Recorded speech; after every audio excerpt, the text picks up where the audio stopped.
President Ziaur Rahman ১৯৩৬ সালে ১৯শে জানুয়ারি British বেঙ্গলের বগুড়া জেলায় গাবতলী উপজেলার বাগবাড়ি গ্রামে মুসলিম পরিবারে জন্মগ্রহণ করেন।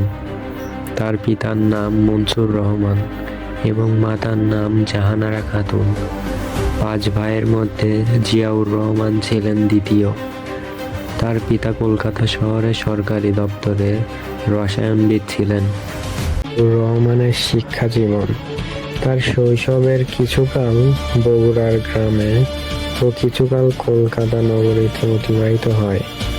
ভারতবর্ষ বিভাগের পর তার পিতা পশ্চিম পাকিস্তানের করাচি নগরীতে চলে যান।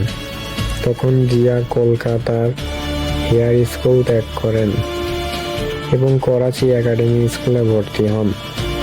ওই বিদ্যালয় থেকে তিনি ১৯৫২ সালে জিয়াউর রহমানের ব্যক্তিগত জীবন ও তার পরিবার।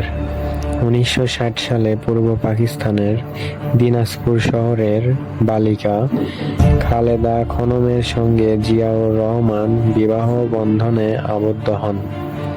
তাদের ২ সন্তান তারেক রহমান ও আরাফাত রহমান খোকো।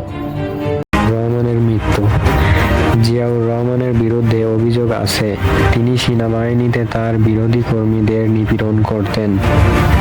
তবে জিয়া অসম্ভব জনপ্রিয় ছিলেন।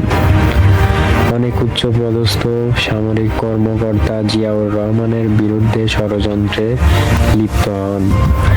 বিপদের সমূহ সম্ভাবনা জেনেও সেই দিন জিয়া চট্টগ্রামের স্থানীয় সেনা কর্মকর্তাদের মধ্যে ঘটিত কলহ থামানোর জন্য ১৯৮১ সালে ২৯শে মে চট্টগ্রামে আসেন এবং সেখানে চট্টগ্রামের সার্কিট হাউসে থাকেন। অতঃপর ৩০শে মে গভীর রাতে সার্কিট হাউসে এক ব্যর্থ সামরিক অভ্যুত্থানে জিয়া নিহত হন। জিয়াউর রহমানকে ঢাকা শেরেবাংলা নগরে দাফন করা হয়।